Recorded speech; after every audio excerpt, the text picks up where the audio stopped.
السلام علیکم ورحمۃ اللہ وبرکاتہ۔ ناظرین کرام، یہ پروگرام ہے لا تسبو، گالی مت دو۔ اس پروگرام کا یہ پہلا حلقہ ہے، اس سلسلے کی یہ پہلی کڑی ہے۔ قرآن مقدس سورہ انعام آیت نمبر 108، اللہ رب العالمین کا ارشاد ہے وَلَا تَسُبُّوا الَّذِينَ يَدْعُونَ مِن دُونِ اللَّهِ فَيَسُبُّوا اللَّهَ عَدْوًا بِغَيْرِ عِلْمٍ۔ جن کو اللہ کے علاوہ یہ پکارتے ہیں انہیں گالی مت دو کہ وہ لا علمی میں اللہ تعالیٰ کو گالی دے بیٹھیں۔ شرک دنیا میں سب سے بڑا گناہ ہے۔ جو غیر اللہ کو چھوڑ کر کے دوسروں کو پکارتے ہیں وہ شرک کرتے ہیں، اس میں کوئی شک نہیں۔ اور غیر اللہ کی عبادت یہ انسان کو دائرہ اسلام سے نکال دینے والی چیز ہے۔ اس کے باوجود اسلام نے کہا ہے کہ انہیں گالی مت دو، ان کے دیوی دیوتاؤں کو گالی مت دو، اللہ تعالیٰ کے علاوہ جن کی پوجا پاٹ کرتے ہیں ان کو گالی مت دو۔ نہ ان کو گالی دو، نہ ایسا کرنے والوں کو گالی دو، کیونکہ اسلام کا جو اپنا منہج ہے، اسلام گالی گلوچ سے نہیں پھیلا ہے۔ ہمارے نبی صلی اللہ علیہ وسلم کے زمانے میں بھی لوگ شرک و بت پرستی میں تھے، لیکن آپ صلی اللہ علیہ وسلم نے بتوں کی کمزوریوں کو واضح کیا کتاب و سنت کی روشنی میں، اور آپ صلی اللہ علیہ وسلم نے انسان کے ذہن کو اپیل کی کہ جن کو تم اپنے ہاتھوں سے بناتے ہو وہ تمہارے معبود کیسے ہو سکتے ہیں؟ آپ خود تانبا اور پیتل خریدتے ہیں، لوہا آپ خریدتے ہیں، مٹی آپ گوندھتے ہیں، پتھر کو آپ تراشتے ہیں، اس کے بعد یہ معبود بنتے ہیں، یہ بذات خود بن نہیں سکتے، تو پھر یہ آپ کو بنانے والے کیسے ہو گئے؟ ان کے سامنے کھانا رکھا جاتا ہے، ان پر نذرانے پیش کیے جاتے ہیں، اگر مکھی ایک دانہ لے کر بھاگ لے تو ان کے اندر اتنی طاقت نہیں ہے کہ یہ اپنا وہ حصہ جو مکھی نے لے لیا ہے، جو مکھی لے بھاگی ہے، اسے چھین نہیں سکتے۔ چڑھاوا چڑھایا جاتا ہے اسٹیچو پر، بتوں پر، دیوی دیوتاؤں پر، جانور آ کر کھا لیتے ہیں، یہ اپنے حصے کو بچا نہیں سکتے۔ تو جو اپنے حصے کو نہ بچا سکے، جو اپنے طرف سے دفاع نہ کر سکے، وہ کسی اور کے حصے کی رکشا کہاں کر سکتا ہے؟ کسی اور کی طرف سے دفاع اور ڈیفنس وہ کہاں کر سکتا ہے؟ اس طریقے سے اسلام نے واضح کیا اور بیان کیا، انسان کے ذہن کو اپیل کیا۔ لیکن گالی گلوچ دینا یہ ہمارے نبی صلی اللہ علیہ وسلم کا منہج، صحابہ اکرام کا منہج نہیں رہا ہے۔ اللہ تعالیٰ نے ہمیں اور آپ کو اس سے روکا ہے۔ ہمارے نبی صلی اللہ علیہ وسلم کے منہج میں گالی گلوچ قطعاً نہیں ہے۔ آپ صلی اللہ علیہ وسلم پر قرآن نازل ہوا اور قرآن کی دعوت آپ نے سب سے پہلے ایسے لوگوں کے بیچ میں پیش کی اور عام کیا جو 360 بتوں سے زیادہ کے پجاری تھے۔ خانہ کعبہ کے اندر و باہر اسٹیچو رکھ کر کے جو پوجتے تھے، ان کو بھی ہمارے نبی صلی اللہ علیہ وسلم نے جب پکارا تو آپ نے گالی گلوچ سے نہیں پکارا، آپ نے سنجیدگی کے ساتھ ان کے سامنے دعوت اسلام کو پیش کی۔ دوسری بات، ہمارا اور آپ کا مقصد وجود جہاں اللہ رب العالمین نے یہ بتلایا ہے وَمَا خَلَقْتُ الْجِنَّ وَالْإِنسَ إِلَّا لِيَعْبُدُونَ، کہ ہم نے انسان اور جنات کو پیدا کیا ہے تاکہ وہ میری وحدانیت کا اقرار کریں، اے لِيُوَحِّدُونَ، تاکہ وہ میری وحدانیت کا اقرار کریں، تاکہ وہ میری عبادت کریں۔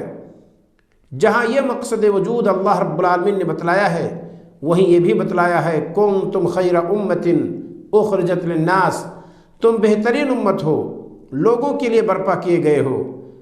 ظاہر بات ہے کہ خطاب یہاں مسلمانوں کو ہے، کُنتُم خَيْرَ أُمَّةٍ، تو اگر تم اے مسلمانوں بہتر امت ہو، خیر امم ہو، اخرجت للناس، یہ جماعت نکالی گئی ہے لوگوں کے لیے، اس کا مطلب امت جس کو خطاب کیا گیا ہے وہ کوئی اور لوگ ہیں اور ناس کوئی اور لوگ ہیں۔ تو ہمیں اور آپ کو چاہیے کہ ہم اپنا مقصد یہ بھی سمجھیں کہ دنیا کے اندر رہ کر کے لوگوں کو دعوت دینی ہے، لوگوں کے لیے دوڑنا اور بھاگنا ہے، لوگوں کے لیے پریشانی برداشت کرنی ہے۔ ہم اسے بالکل خیال میں نہ لائیں، اس کی ہم بالکل پرواہ نہ کریں کہ لوگ ہمیں دیوانہ کہیں گے، لوگ ہمیں پاگل کہیں گے، لوگ ہمیں آپس میں ناچاقی پیدا کرنے والا کہیں گے، لوگ ہمیں شاعر اور دیوانہ کہیں گے۔ اس کی فکر نہ کیجیے، کیونکہ اس راستے میں جو بھی آیا ہے اسے پریشانیاں برداشت کرنی پڑیں گی، مسائل اسے جھیلنے پڑیں گے۔ جب آپ توحید کی باتیں کریں گے، بت پرست شرک پرست آپ سے الجھے گا، اس کی پیشانی پہ شکن آپ دیکھیں گے، گالی گلوچ پر اتر آئے گا، ہاتھا پائی تک کی بات آئے گی، لہذا اسے ہمیں اور آپ کو برداشت کرنا ہوگا۔ جب آپ سنت کی باتیں کریں گے، بدعتی آپ سے الجھے گا، آپ سے نالا ہوگا، گالی گلوچ پر اتر آئے گا، لڑائی جھگڑے پر اتر آئے گا، دنگا فساد ہوگا، آپ کے املاک جلائے جائیں گے، آپ کی پٹائی ہوگی، آپ پر پتھر کی برساؤ ہوگی، آپ کو دیوانہ اور پاگل اور مجنون نام دیا جائے گا۔ جو بھی ان کی طرف سے آئے وہ سب کم ہے، کیونکہ وہ کچھ بھی کر سکتے ہیں، وہ حق سے دور ہیں۔ ہمیں اور آپ کو حق ملا ہوا ہے تو یہ اللہ رب العالمین کا شکر ہے۔ اللہ رب العالمین کے اس پر ہم جتنی بھی تعریف کریں سب کم ہے، اور ہماری اور آپ کی ذمہ داری یہ ہے کہ ہم اس دین اسلام کو دوسروں تک پہنچائیں۔ کل قیامت کے دن اللہ رب العالمین ہم سے اور آپ سے پوچھے گا کہ آپ کی سوسائٹی میں جہاں 50 مسلمان تھے وہیں 40 غیر مسلم بھی تھے، یا جہاں 50 مسلمان تھے وہیں 200 غیر مسلم بھی تھے، آپ نے ان غیر مسلموں کو اسلام کی دعوت کہاں تک دی؟ خالی کفر اور شرک کا فتویٰ لگانے سے اگر کام چلتا تو نبی کریم صلی اللہ علیہ وسلم جب تک مکہ میں تھے، مسجد حرام مکہ میں بیٹھ کر، اور جب مدینہ میں تھے مسجد نبوی میں بیٹھ کر کے فتویٰ ہمارے نبی صلی اللہ علیہ وسلم دیتے رہتے، اور یوں ہی اسلام پھیل جاتا۔ لیکن میرے بھائیوں، اس میدان میں آنا پڑے گا۔ فتویٰ بازی سے کام اگر صرف ہو جاتا تو سارے لوگ ہمارے نبی صلی اللہ علیہ وسلم کے ایک فتوے پر مسلمان ہو جاتے۔ آپ صلی اللہ علیہ وسلم کی پیشانی پہ چوٹ نہیں آتی، آپ صلی اللہ علیہ وسلم کی انگلی نہیں کٹتی، آپ صلی اللہ علیہ وسلم کو جد و کوب نہیں کیا جاتا، دوران صلاۃ آپ کے سر پر اونٹ کی اوجھ نہیں رکھی جاتی، آپ کے راستے میں کانٹے نہیں بچھائے جاتے، آپ پر کوڑا کباڑ نہیں ڈالا جاتا۔ یہ سب ہوا کس لیے؟ کیونکہ آپ صلی اللہ علیہ وسلم دین حق لے کر کے اٹھے، اور جو بھی شخص جو بھی حق کا کام کرے گا، جو غیر حق ہے، جو ناحق ہے، جو راہ راست سے ہٹا ہوا ہے، جو صراط مستقیم سے ہٹا ہوا ہے، وہ لامحالہ حق پرست سے، حق والے سے، داعی حق سے وہ الجھے گا، اور اسے ہمیں برداشت کرنا پڑے گا۔ لقمان نے اپنے لخت جگر کو نصیحت کرتے ہوئے کہا تھا، وَأْمُرْ بِالْمَعْرُوفِ وَانْهَ عَنِ الْمُنْكَرِ، لخت جگر بھلائی کا حکم دے اور برائی سے روک، وَاصْبِرْ عَلَىٰ مَا أَصَابَكَ، اور جو تجھے وَاصْبِرْ عَلَىٰ مَا أَصَابَكَ، اور اس راستے میں جو تجھے لاحق ہو اس پر تو صبر کر، إِنَّ ذَلِكَ مِنْ عَزْمِ الْأُمُورِ، یہ ہے جمع مردی اور ہمت کے کاموں میں سے ہے۔ دعوت و تبلیغ کے راستے میں پریشانیاں برداشت کرنا یہ ہر ایک کے بس کی بات نہیں ہے۔